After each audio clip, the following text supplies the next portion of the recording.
নমস্কার। অনেকেই মনে করেন যে কেএমসি ট্যাক্স বিল, মিউটেশন সার্টিফিকেট বা পেমেন্ট রিসিট এগুলো হচ্ছে টাইটেল, প্রপার্টির টাইটেল। এটা কিন্তু একদমই ঠিক নয়।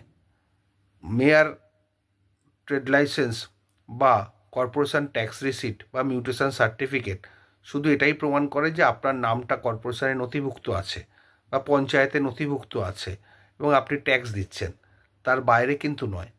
আপনাকে ওইটাকে সেকেন্ডারি এভিডেন্স হিসেবে ট্রিট হয়। প্রথম এভিডেন্স হচ্ছে টাইটেল ডিড বা ডকুমেন্টস যা যা থাকবে, দলিলপত্র, সেইগুলো হচ্ছে আপনার ফার্স্ট এভিডেন্স অফ টাইটেল। এমনকি বিএলআরও মিউটেশনেরও আপনার টাইটেল আসবে না যদি না আপনার দলিল থাকে।